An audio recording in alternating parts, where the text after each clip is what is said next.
Bonjour amis téléspectateurs. Notre message d'aujourd'hui sera intitulé « Les coéquipiers ».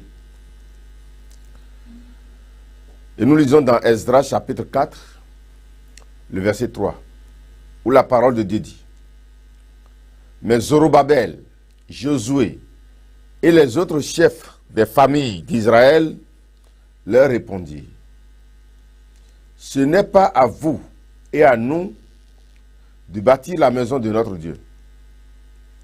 Nous la bâtirons nous seuls. Et l'Éternel, le Dieu d'Israël, nous la bâtirons nous seuls à l'Éternel, le Dieu d'Israël, comme nous l'a ordonné le roi Cyrus, roi de Perse. » Il s'agit de quoi ici? Les enfants d'Israël sont allés en esclavage. Le temple est détruit. Tout Israël est détruit. Et le Seigneur a commencé par toucher les cœurs des rois babyloniens et suisses pour la reconstruction de la muraille, de la ville et du temple. Ici, il s'agit de la reconstruction du temple de Dieu. Ça, c'était au temps de Zorobabel. Et c'était le roi Cyrus qui a été touché par Dieu pour ordonner que le temple de Jérusalem soit rebâti. En ce temps-là, il y avait des ennemis d'Israël qui se sont déguisés en amis. Ils sont arrivés vers Zorobabel pour leur proposer de travailler avec eux. Mais Zorobabel avec son équipe, ils sont vraiment en éveil. Ils ont dit non, nous n'allons pas former cette équipe-là. Nous ne pouvons pas vous prendre dans notre équipe pour ce travail-là. Nous allons faire ça seuls à notre Dieu. Construire la maison de notre Dieu seul. Et j'ai pris ce verset comme base de ma démonstration de ce matin. Les coéquipiers. Il est souvent dit que l'union fait la force. Ça, c'est vrai. Si l'homme est ensemble, si on se met ensemble, on est plus fort. Ce n'est pas seulement ce que c'est dit, mais c'est une réalité. Mais si nous n'avons pas bien de discernement avant de choisir notre équipe, ça peut être une cause de notre échec. Il est bon de se mettre ensemble pour travailler. L'union fait la force. Si on est ensemble, on est plus fort. Et on a plus de résultats. Mais nous pouvons bien sûr être aussi ensemble et échouer. C'est très facile. Être ensemble pour échouer est très facile. Lorsque l'équipe dans laquelle nous voulons rester pour travailler, si cette équipe-là n'est pas bien organisée, si nous n'avons pas bien discerné l'équipe avant de rentrer dedans, ça pourrait aussi être la cause de notre échec. Beaucoup sont rentrés dans une équipe, dans un groupe, et c'est le groupe-là qui a conditionné l'échec. Beaucoup d'enfants rentrent dans des groupes qu'on peut même appeler groupe d'études. Et c'est ce groupe d'études-là qui va conditionner son échec à l'examen ou en classe. Ce n'est pas nécessairement le groupe qui est le problème, mais la nature du groupe dans lequel on s'est mis peut aussi conditionner notre réussite ou notre échec. Beaucoup de sociétés, beaucoup de ministères, beaucoup de foyers ont échoué tout juste parce que les partenaires du travail n'ont pas bien accompagné le visionnaire. Beaucoup ont échoué comme ça. Parce qu'avant que quelque chose ne vienne, ça vient toujours par quelqu'un. C'est quelqu'un qui en est le visionnaire. Dieu a mis la vision de cette chose dans le cœur de quelqu'un. ceux-là qu'il a choisis et qui vont rester autour de lui pour conduire le travail avec lui à la réussite, si ceux-là n'ont pas la même vision, s'ils ne sont pas prêts à suivre la vision du visionnaire, ils vont le faire échouer. Amis téléspectateurs, je te conseille de ne pas accepter tout le monde dans ton équipe.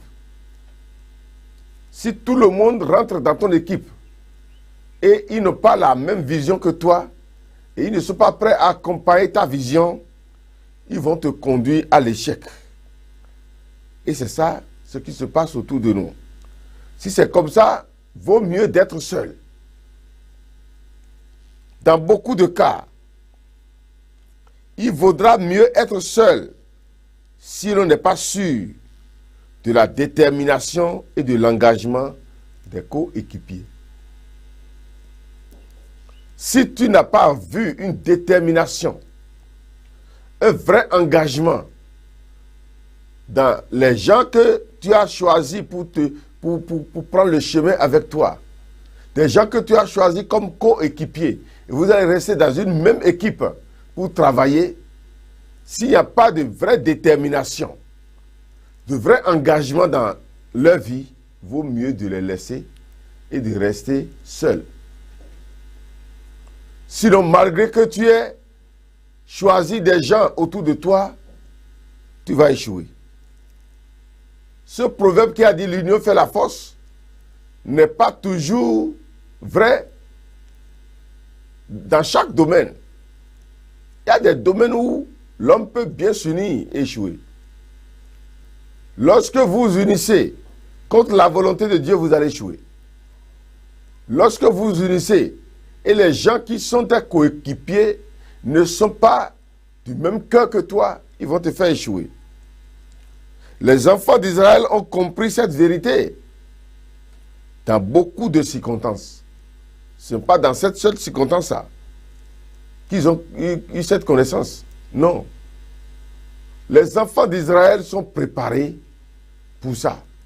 Et chaque fois qu'ils se mettent dans une équipe qui n'est pas l'équipe de leur cœur, qui n'accompagne pas leur vision, ils échouent toujours. Notre Dieu est un Dieu de ségrégation. Il aime bien qu'on se mette ensemble pour travailler, parce que c'est lui qui a dit que c'est une force à l'homme de se mettre ensemble. C'est comme l'huile qui est renversée sur la tête de Aaron et qui coule dans ses barbes. C'est là que Dieu envoie la bénédiction. Dieu veut bien l'unité. Il veut que l'homme soit ensemble, que l'homme s'unisse pour travailler. Mais dans l'autre sens, il est un Dieu qui sépare aussi. Il est un Dieu qui ne veut pas l'union aussi. Dans le sens où les coéquipiers de cette union-là ne sont pas de la même vision. Les enfants d'Israël ont compris ce secret. Mieux vaut d'être seul que d'être mal accompagné. Mieux vaut d'être seul que d'être mal accompagné. Si tu es mal accompagné, tu ne peux pas réussir. Nous allons dans Esdras chapitre 4, le verset 1er. Parce que nous avons lu le verset 3. Maintenant, nous retournons au verset 1er pour voir ce qui se passe réellement ici. Les ennemis de Juda et de Benjamin apprirent que les fils de la captivité bâtissaient un temple à l'Éternel, leur Dieu. Le verset a commencé par les ennemis. Donc, ils ne sont pas les amis de Juda. Ils ne sont pas les amis de Benjamin. Et c'est Juda et Benjamin qui veulent travailler. Mais ce sont leurs ennemis, ceux-là qui ne veulent pas de leur bien. Ils vinrent auprès de Zorobabel et des chefs de famille et leur dirent: nous bâtirons avec vous, car comme vous, nous invoquons votre Dieu et nous lui offrons des sacrifices depuis le temps d'Esarhaddon, roi d'Assyrie, qui nous a fait monter d'ici. Vous voyez bien, ils sont des ennemis, ils ne sont pas des amis, ils ne sont pas de la vision. Et ils ne sont pas venus pour aider la vision. Dans leur cœur, c'était pour détruire la vision. Mais ils sont venus quand même faire semblant de travailler pour concrétiser la vision, pour faire avancer la vision avec de mauvais cœurs. Ceux-là ne sont pas venus pour travailler. Et beaucoup échouent aujourd'hui. Parce qu'ils ne sont pas sages. Ils ne sont pas en éveil pour connaître ces ruses, les ruses de ces hommes-là qui se transforment, qui sont des loups et qui portent des vêtements de brebis. Nous en avons beaucoup dans les églises.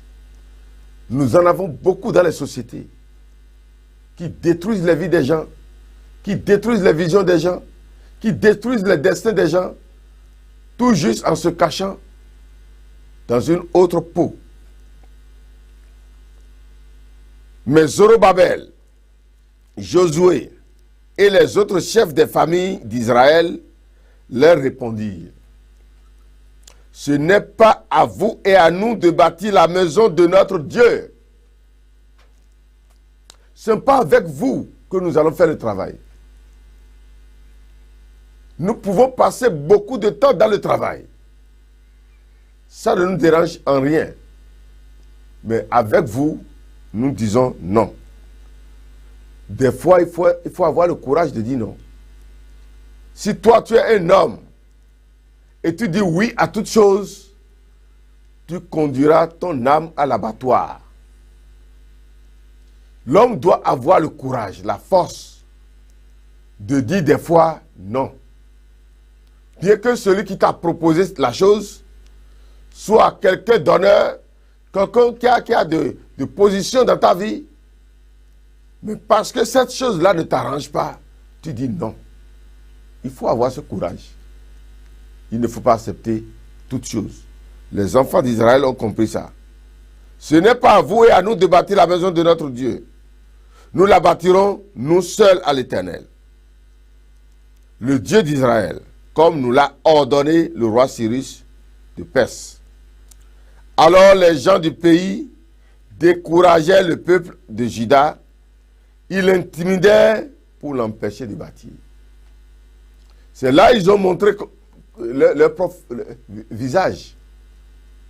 Lorsque les enfants d'Israël ont dit non, nous ne voulons pas, c'est en ce temps qu'on a connu le cœur avec lequel ils voulaient travailler avec eux.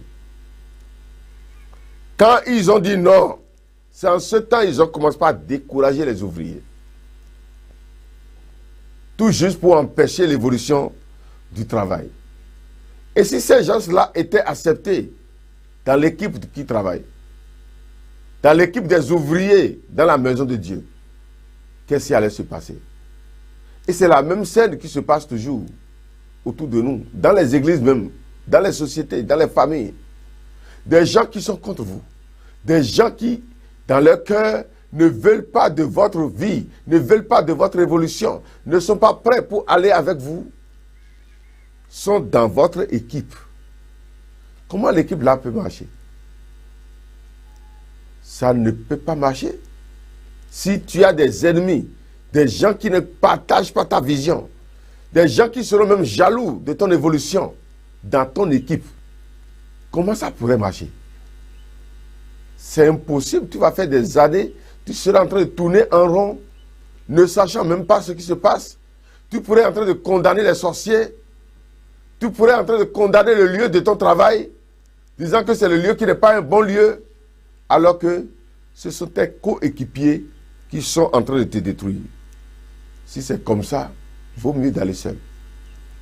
Sinon, tu seras en train de tourner en rond jusqu'à finir ta vie. Jusqu'à manquer de réaliser ton rêve, jusqu'à manquer de réaliser ton destin, et finir comme ça. Les enfants d'Israël, restés après la déportation en Babylone, ont reçu l'ordre de rebâtir le temple de Jérusalem au temps de Zorobabel. L'ordre est donné par Cyrus. Leurs ennemis leur ont manifesté le désir de travailler avec eux. Mais ils ont été prudents pour éviter leur piège. Et ma prière pour toi ce matin, c'est que Dieu te donne la prudence, le discernement pour connaître ceux-là que tu vas accepter dans ton équipe. Sinon, ça va aller mal. Nous avons déjà fait beaucoup d'erreurs. Chaque homme a fait d'erreurs à ce niveau-là. Mais il faut que l'erreur se répare pour que ta vie, ton destin s'accomplisse. Si c'est toujours avec ces gens-là, peut-être que tu ne connais bien pas, que tu ne connais pas bien. Ou soit peut-être que tu n'as pas étudié et tu les as acceptés autour de toi. Si c'est toujours avec eux, tu ne peux pas réussir. Si ton équipe est mal organisée, la réussite te sera très dure. Pour former ou travailler dans une équipe quelconque, nous devons être en éveil sur les coéquipiers que nous allons citer tout à l'heure. Je vais te donner des groupes de coéquipiers sur qui tu dois être en éveil. Tu dois beaucoup veiller sur ces coéquipiers-là. Sinon, s'ils sont dans ton équipe, ça peut te faire tomber. Mais avant d'aller sur les coéquipiers qui pourront te faire tomber, je vais d'abord te parler d'un coéquipier que tu dois avoir dans ton équipe. Et si tu formes ton équipe, et ce coéquipier n'est pas dans ton équipe ne peut pas t'amener dans l'éternité. Ton équipe ne peut pas t'amener dans la vraie réussite. Et ce coéquipier, c'est Jésus. Je te conseille, mon frère, de tout faire pour avoir ce coéquipier.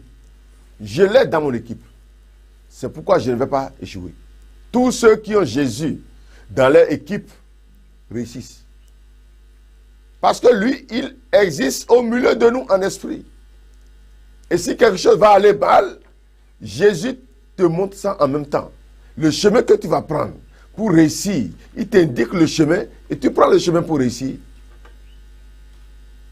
Bien sûr que je vais te parler des coéquipiers sur lesquels tu dois avoir les yeux ouverts. Tu dois avoir du discernement. Tu dois avoir les yeux ouverts sur eux. Sinon, tu peux échouer.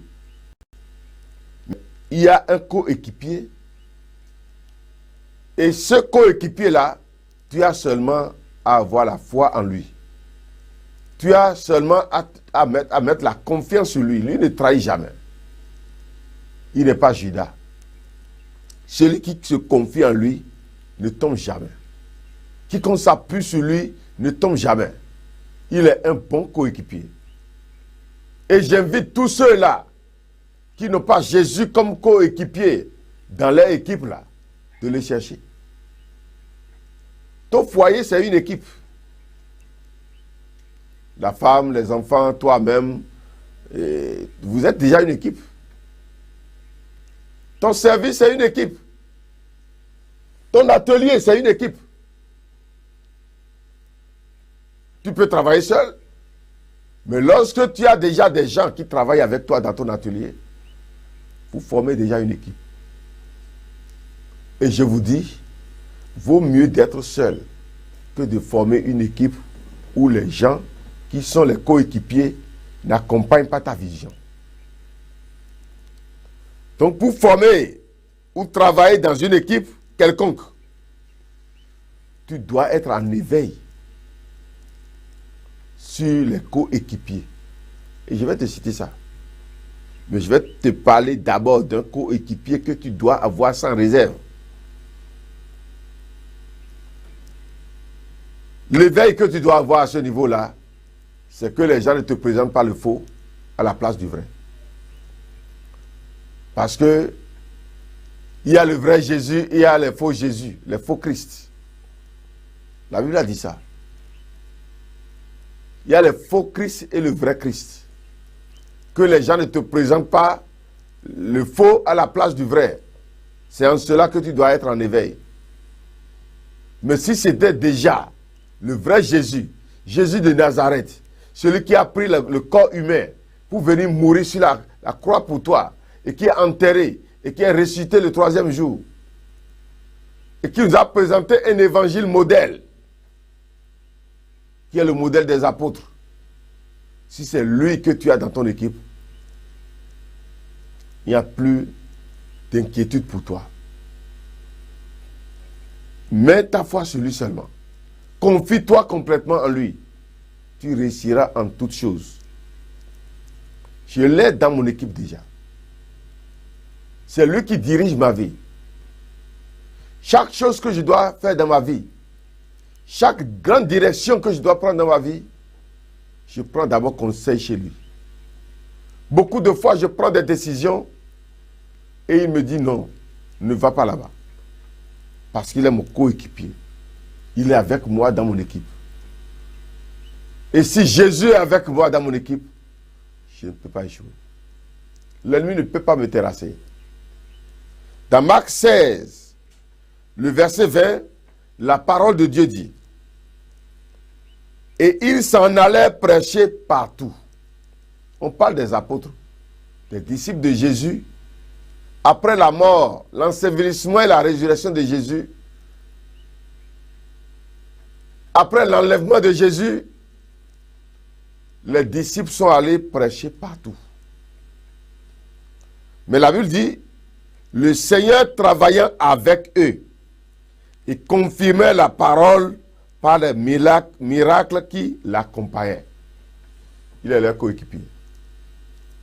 Partout où ils allaient, ils ne le voyaient pas physiquement au milieu d'eux, mais il était au milieu d'eux en esprit. Et chaque fois que les disciples prêchaient, il enseignait la parole de Dieu. Jésus, lui, il produit les miracles. Et les gens voient les miracles se produire à travers le ministère des apôtres. Ça veut dire qu'ils n'étaient pas seuls. Jésus était avec eux. Ils avaient un coéquipier spirituel qui est Jésus, qui est toujours avec eux. Il est un bon coéquipier. Nous n'allons pas beaucoup travailler sur ça. Je ne te dis pas d'être prudent envers Jésus, mais je te dis seulement d'avoir la foi en lui. Crois seulement, tu verras sa puissance se manifester. Lui n'abandonne jamais. Il est le bon coéquipier. Deuxième coéquipier, c'est ta femme ou ton mari.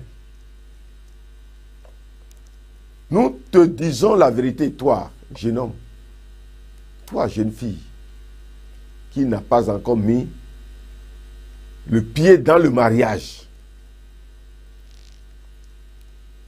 Si tu choisis mal ce coéquipier, tu auras des problèmes. Parce qu'avec ta femme, tu formes déjà une équipe. Et soit l'équipe gagne, soit l'équipe échoue. Si tu n'as pas le coéquipier qui va te faire gagner, tu peux émettre beaucoup de force, mais tu vas échouer quand même. Les maris et les femmes sont des partenaires ou coéquipiers qui sont très importants pour la vie ou la destruction de toute la génération d'une personne. Donc, ton mari ou ta femme peuvent faire deux choses à la fois. Ils peuvent détruire complètement ta génération. Ils peuvent aussi arranger ta vie parfaitement. Ça dépend de la nature du coéquipier, de la femme ou de l'homme que tu as marié. Beaucoup de femmes de valeur, de femmes qui doivent être respectées, sont des néants aujourd'hui à cause seulement du mari qu'elles ont marié. De la même manière, beaucoup d'hommes sérieux qui devaient être de grands hommes sont foutus aujourd'hui seulement à cause de la femme qu'ils ont prise. Ils ont mal choisi leur coéquipier. Si tu veux te marier à un homme, ne te précipite pas. Sinon, ça fait partie de la réussite de ta vie ou de l'échec de ta vie. Vaut mieux de te patienter, de bien observer avant de te marier. Sinon, tu vas te créer des problèmes éternels. Tes enfants vont souffrir. Ils ne vont pas réussir parce que soit c'est leur papa qui est un soulard, ou qui est un homme mauvais, un homme méchant, ou bien c'est leur maman qui est une femme niaise, qui ne comprend rien et qui est là seulement. Et les enfants sont détruits. C'est une maman qui n'a pas d'expérience, qui n'a pas de vision, et les enfants sont détruits. Tout juste parce que tu as mal choisi ce coéquipier. Vaut mieux de rester célibataire que de mal se marier. Je te dis la vérité. Si tu te maries mal, tu détruis comme ça ton destin. Et tu détruis ta génération. Tous les enfants qui naîtront de toi porteront le séquel de ton mariage. De ton mauvais mariage. Nabal, le mari d'Abigail, était un mauvais coéquipier à sa femme. Parce que la Bible dit que la femme était une femme très gentille. C'est ainsi que beaucoup d'hommes ou de femmes souffrent pour avoir fait un mauvais choix de leur conjoint. Beaucoup d'enfants ont échoué tout juste parce qu'ils sont nés dans une maison où le père ou la mère n'a pas été un bon coéquipier. C'est à cause de ça que ces enfants-là ont échoué. Si le papa a été un bon coéquipier, la maman a été une bonne coéquipière, les enfants vont bénéficier de ça, évoluer dans leur vie. Mais comme papa n'a pas été un bon coéquipier, maman aussi n'a pas été une bonne coéquipière, les enfants sont en train de porter les séquelles. À cause de la famille dans laquelle ils sont nés. C'est à cause de leurs coéquipiers qui sont détruits. 1 Samuel 25 nous dit par rapport à Nabal, au verset 2. Il y avait à Maon un homme fort riche. Il était riche, mais il n'était pas un coéquipier correct. Possédant des biens à Carmel. Il avait 3000 brebis et 1000 chèvres. Et il se trouvait à Carmel pour la tonte de ses brebis. Le nom de cet homme était Nabal et sa femme s'appelait Abigail. C'était une femme de bon sens et belle de figure. Je laisse d'abord belle de figure. La Bible dit que c'était une femme de bon sens, une femme qui réfléchit avant de faire. C'est une femme de vision. C'est une femme courageuse. C'est une femme qui aime les hommes. Mais l'homme était dur et méchant dans ses actions. Il descendait de Caleb. David apprit au désert que Nabal tondait ses brebis. Alors que la tonte, en son temps, c'était comme le temps où le paysan regroupe son coton pour vendre aujourd'hui. Vous voyez, c'est un temps de fête. Si le travail du paysan a bien donné et il veut vendre son coton, c'est la joie pour lui. C'est comme ça pour Nabal. Il mettait les produits dans les poils des animaux pour les faire grandir. Et ils enlèvent ces poils qu'ils vendaient comme le coton. Donc, comme il avait beaucoup de brebis, ça veut dire qu'il aura beaucoup d'argent. Donc, David a appris que Nabal voulait faire la fête. Il envoya vers lui 10 jeunes gens auxquels il dit, montez à Carmel et allez auprès de Nabal, vous le saluerez en mon nom et vous lui parlerez ainsi. Pour la vie, sois en paix et que la paix soit avec ta maison et tout ce qui t'appartient. Et maintenant, j'ai appris que tu as les tondeurs. Or, tes bergers ont été avec nous. Nous ne leur avons fait aucun outrage. Et rien ne leur a été enlevé pendant tout le temps qu'ils ont été à Carmel. Demande-le à tes serviteurs et ils te le diront. Que ces jeunes gens trouvent donc grâce à tes yeux, puisque nous venons dans un jour de joie.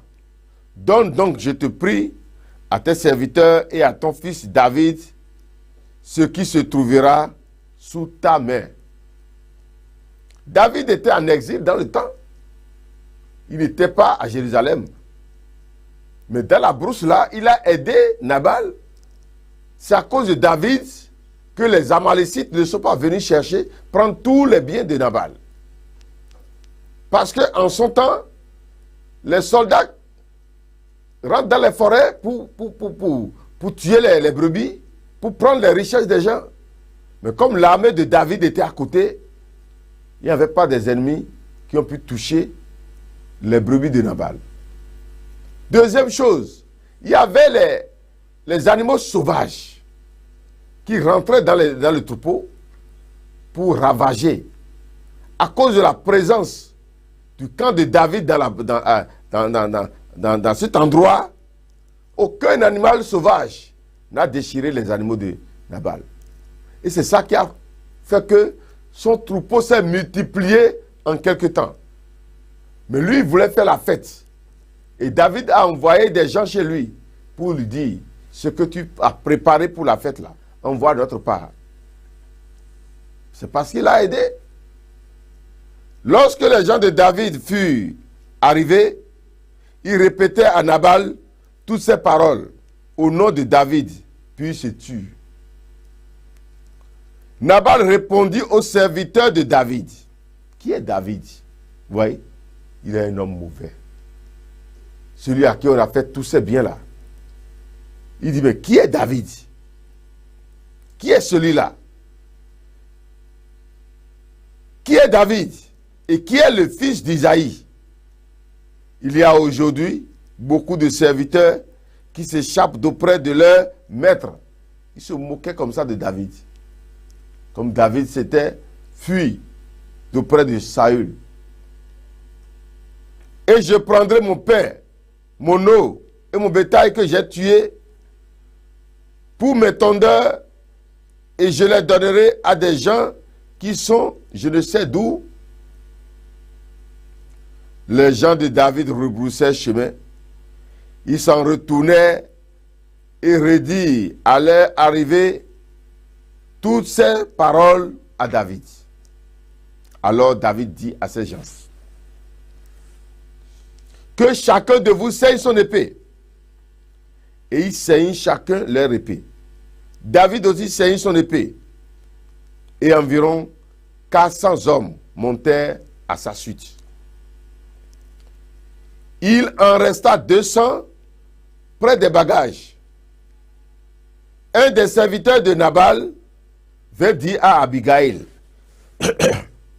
femme de Nabal, voici, David a envoyé du désert des messagers pour saluer notre maître, qui les a rudoyés. Et pourtant, ces gens ont été très bons pour nous. Ils ne nous ont fait aucun outrage. Et rien ne nous a été enlevé. Tout le temps que nous avons été avec eux, lorsque nous étions dans les champs. Ils nous ont nuit et jour servi de muraille tout le temps que nous avons été avec eux, faisant paître les troupeaux. Sache maintenant et vois ce que tu as à faire, car la perte de notre maître et de toute sa maison est résolue. Nous connaissons bien cet homme-là, qu'on appelle David. C'est un homme fort, c'est un grand guerrier. Et si vous ne faites pas quelque chose maintenant, c'en est fini pour nous.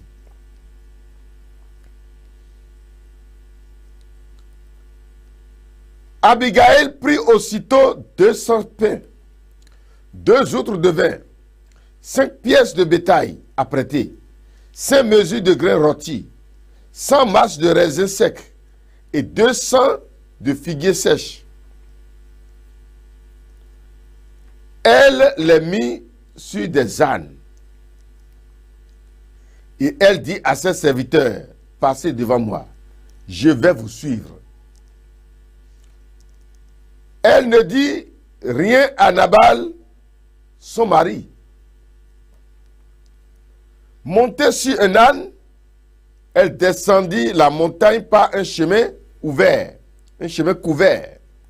Et voici, David et ses gens descendaient en face d'elle, en sorte qu'elle les rencontra. David avait dit, c'est bien en vain que j'ai gardé tout ce que cet homme a dans le désert, et que rien n'a été enlevé de tout ce qu'il possède. Il m'a rendu le mal pour le bien. Que Dieu traite son serviteur David dans toute sa rigueur, si je laisse subsister jusqu'à la lumière du matin, jusqu'à la lumière du matin, qui que ce soit, de tout ce qui appartient à Nabal.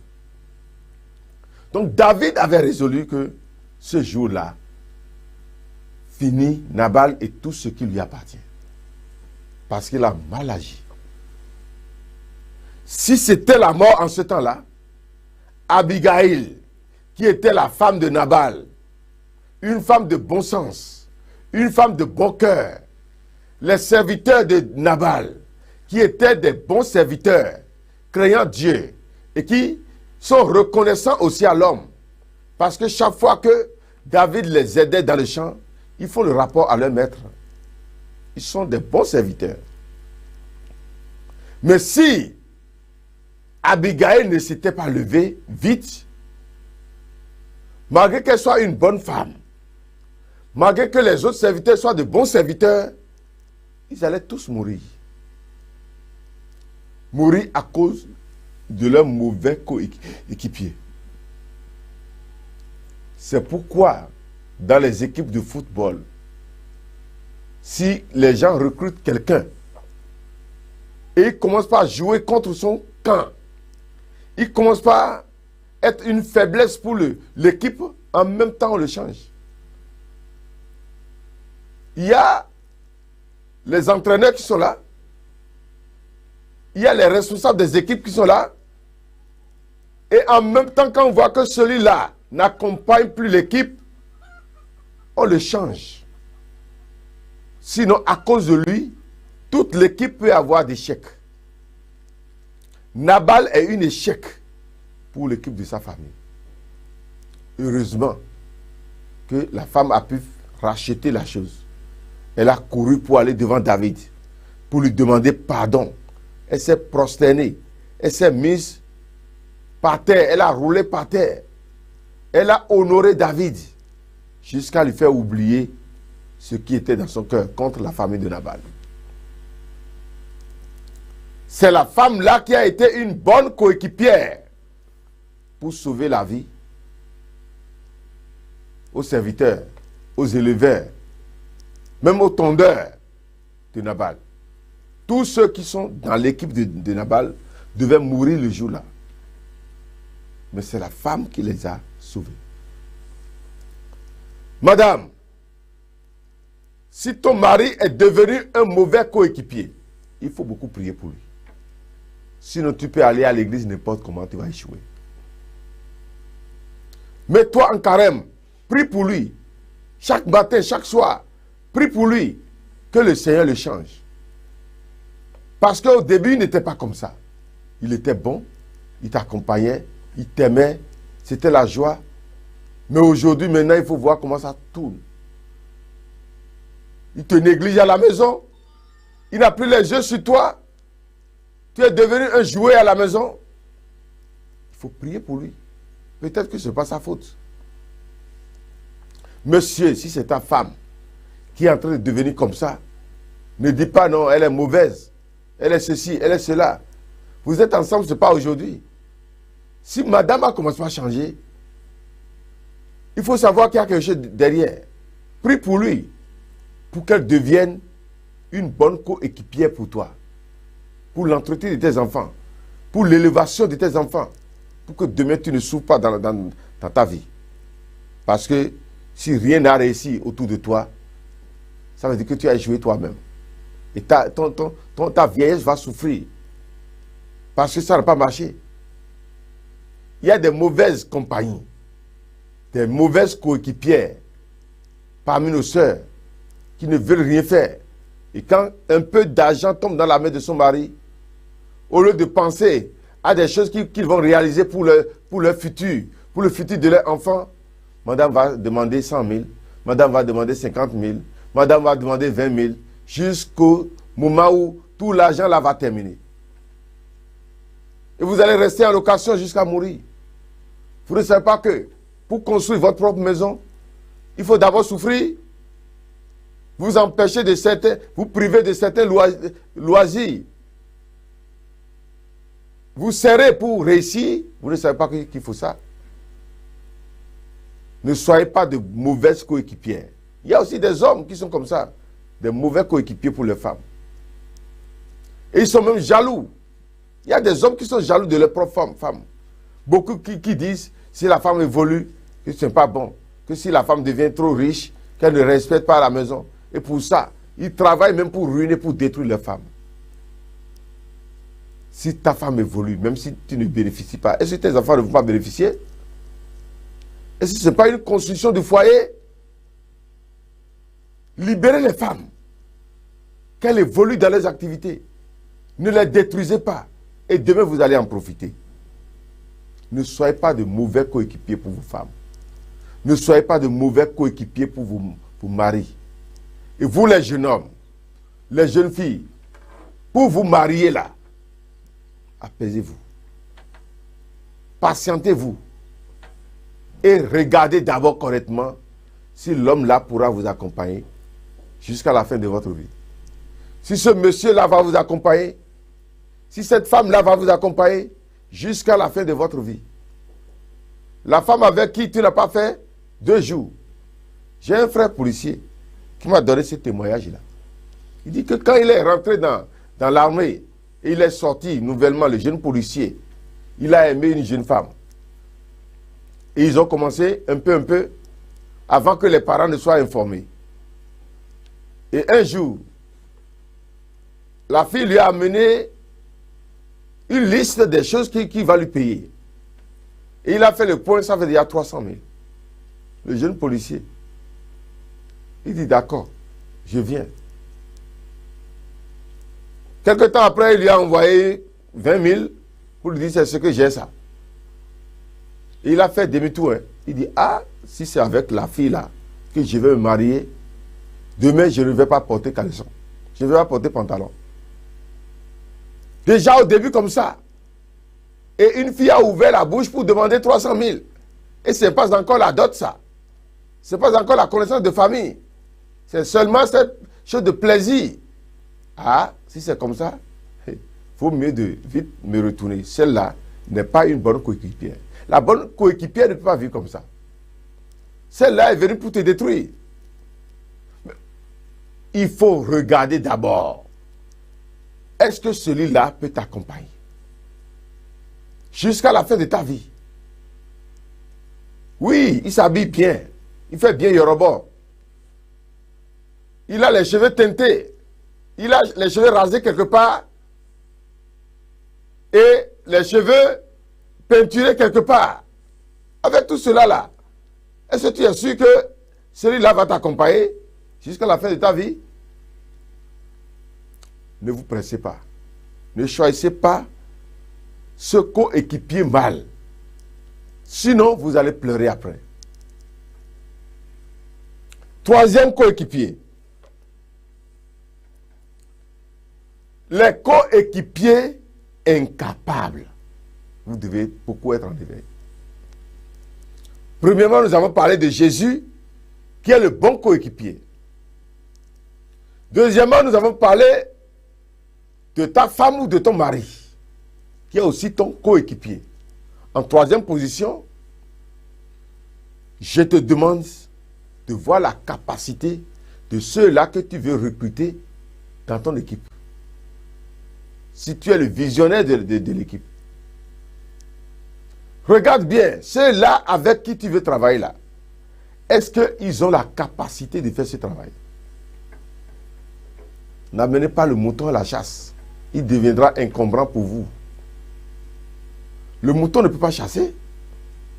Mais dans le champ là-bas, il va devenir encore encombrant. Encombrant. Parce qu'il va devenir problème pour toi encore. Tu seras en train de le traîner. Alors que tu l'as amené pour qu'il t'aide. Il ne peut pas être un bon coéquipier pour toi. Vaut mieux d'aller seul à la chasse que de se faire accompagner par un mouton. Ça, c'est vrai. Lorsque tu veux faire un travail, il sera vraiment préférable d'avoir dans ton équipe un petit nombre d'hommes capables. Capables de bien faire leur travail. Que beaucoup de négatifs qui deviennent encore de charge. Tu as fait une société. Mais les gens qui vont travailler avec toi dans cette société-là, il faut qu'ils soient des hommes capables. S'ils ne sont pas capables, ils seront là. Ils seront encore une charge pour toi. Même celui qui semble être capable doit être encore soumis à la formation de capacité. Les gens que tu as recrutés même déjà, et tu sais qu'ils ont des capacités, mais il y a des moments où tu dois les soumettre à la formation. Parce qu'il y a des nouveautés qui doivent toujours arriver. Et si ta société est monotone, et c'est toujours les mêmes articles, les mêmes formes d'articles, d'autres sont en train de chercher, de fouiller pour aller plus loin que toi. Donc ceux-là que tu as vu de capables, tu dois encore travailler pour leur formation de capacité, pour qu'ils soient toujours plus capables. Nous avons des gens, des hommes dans la Bible, des rois dans la Bible, qui ont voulu choisir des hommes. Nous prenons le cas de Pharaon. Le roi païen, lui n'est pas un roi juif. Mais il voulait choisir des hommes dans son entreprise qui seront ses coéquipiers. D'abord Pharaon. Quand il a choisi Joseph, il n'avait pas fait le plan de mettre Joseph à la position du premier ministre. Non. Joseph était un prisonnier. Mais quand il a vu Joseph utile à lui, parce qu'il a fait un rêve, et il n'y avait personne pour lui interpréter le rêve, et c'était Joseph seul qui a interprété le rêve. Et ce n'est pas l'explication du rêve seul qui a fait que Joseph était nommé premier ministre. Non. Il a encore posé la question à Joseph. Qu'est-ce qu'il faut faire? Et Joseph lui a donné les directives qu'il faut pour que la famine ne règne pas chez lui, pour que Pharaon prospère, pour que son royaume prospère, pour que son entreprise prospère. Joseph avait les moyens pour faire prospérer l'entreprise de Pharaon. va prendre qui? Celui-là qui n'a pas pu répondre, qui n'a pas pu interpréter ses rêves, et qui n'a pas pu lui donner une direction pour sa vie, c'est lui qui va choisir? Non. Pharaon n'était pas un homme bête comme des gens que nous voyons aujourd'hui, qui prennent des hommes qui n'ont pas d'expérience dans leur travail. Vaut mieux de ne pas travailler que d'avoir des hommes sans expérience dans ton travail. Parce qu'ils ne peuvent pas construire. Ils seront obligés de gâter. Si tu n'es pas prêt pour former la capacité de quelqu'un, attends d'abord qu'eux-mêmes se fassent former quelque part avant de les prendre. Sinon, tu vas échouer.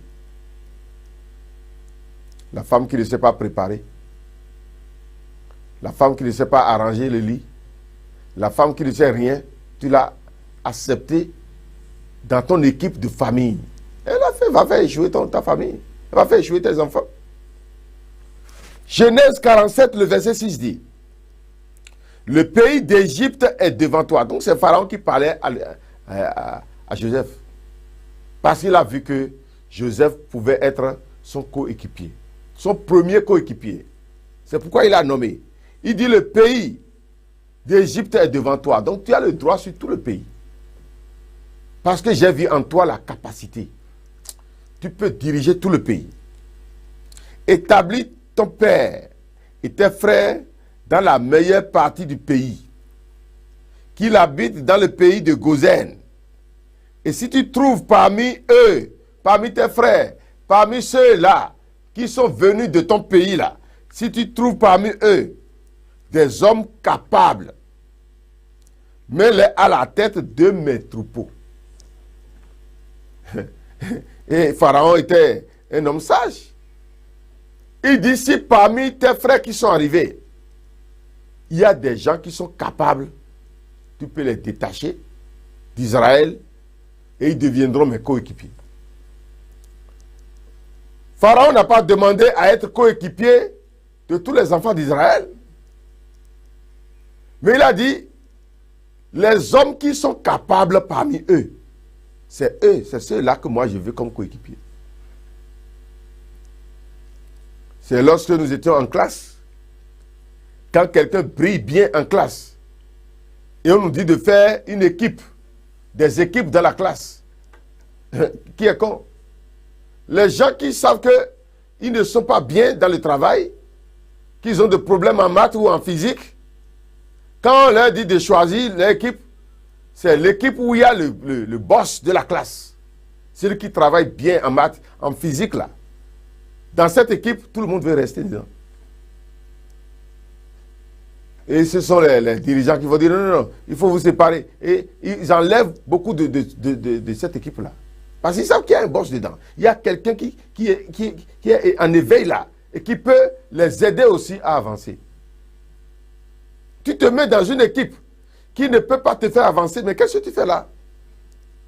Toi, téléspectateur, si tu es dans une équipe comme ça, et tu vois que tu ne profites rien de l'équipe, il faut sortir.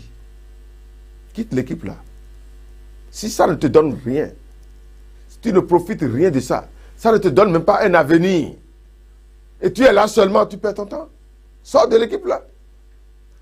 Mais si tu vois que l'équipe là, demain, pourrait te faire quelque chose, tu pourras profiter de quelque chose de l'équipe, je te conseille de toujours rester. Pharaon disait à Joseph, lorsque tu vas voir des gens qui sont capables, des hommes capables parmi eux là, il faut les séparer et pour me les donner, je vais leur payer un salaire convenable. Et ils vont travailler dans mon troupeau. On va les mettre devant mes troupeaux et ils vont les conduire. Qui est con? Beaucoup sont des gens qui dorment et des gens qui n'ont pas la capacité, sont dans leur champ, dans leurs activités. Et ils les appellent coéquipiers. Oui, ils sont des coéquipiers parce que tu les as déjà choisis. Mais ils sont là pour te détruire. Ils ne sont pas là pour faire du bien à ta société. Nous prenons le cas de Jéthro, le beau-père de Moïse. Dans Exode 18, le verset 21. Il disait à Moïse, choisis parmi tout le peuple des hommes capables, craignant Dieu, des hommes intègres, ennemis de la cupidité, établis-les sur eux comme chefs de 1000, chefs de 100, chefs de 50 et chefs de 10. Jéthro est venu visiter son beau-fils Moïse. Et Moïse était seul devant le travail. Moïse n'avait pas de coéquipier. C'est grave pour lui. Il voulait faire seul le travail. C'est difficile. Il va trop suer. Mais c'est mieux quand même si on n'a pas de coéquipier capable. Son beau-père Jéthro lui a dit, mon beau-fils, je suis venu chez toi, tu n'as pas le temps même de m'accueillir. Et c'est toujours travail. Il vaut mieux regarder au milieu du peuple pour chercher des hommes capables, des hommes qui peuvent faire le travail que tu fais. Établis-les comme des coéquipiers. Et quand le travail sera plus difficile, c'est en ce temps que toi, tu vas intervenir. Vous voyez, on n'a pas le beau-père de Moïse. Cet homme qui n'est pas un homme d'Israël, connaît quand même que dans son équipe, il faut des hommes capables. Nous devons travailler. Chercher à avoir une bonne équipe. Je ne suis pas sûr de finir avec ce message. Bien sûr, je reviendrai sur ça après. Nous sommes sur les coéquipiers. Et le premier coéquipier que tu ne dois pas manquer dans ton équipe, c'est Jésus. Je ne te dis pas d'être en éveil sur Jésus, mais je te dis de croire en Jésus. Deuxième coéquipier sur lequel nous avons travaillé, c'est ton mari, c'est ta femme. Il faut savoir choisir ta femme. Il faut savoir choisir ton mari. Et si tu l'as déjà mal fait, il faut prier pour que Dieu change. Sinon, tu as un mauvais équipier et tu vas échouer. Troisième équipier, coéquipier que nous avons pris pour travailler, c'est les coéquipiers incapables. Ou les coéquipiers capables.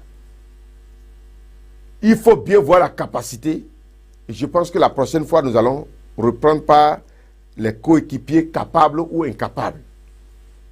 Mais moi, je te dis toujours de voir d'abord la capacité de ceux-là avec qui tu veux travailler. Si quelqu'un a la vision et tu veux travailler avec lui, il faut regarder si lui aussi qui a la vision a la capacité. Et toi qui as la vision, qui veux travailler avec quelqu'un, regarde si ceux avec qui tu veux travailler, ceux que tu veux mettre dans ton équipe sont des hommes capables.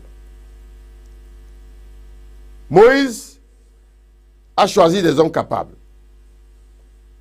Pharaon demandait à Josué et à Joseph de lui choisir des hommes capables.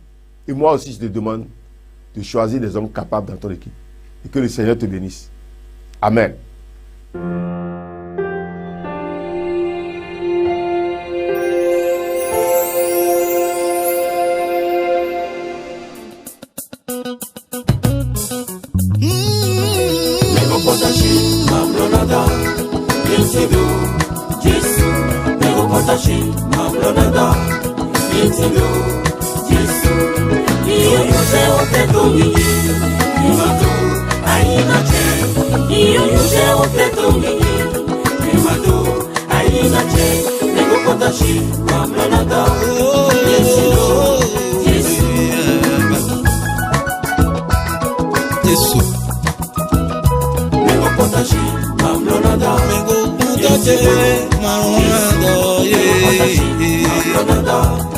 Yes,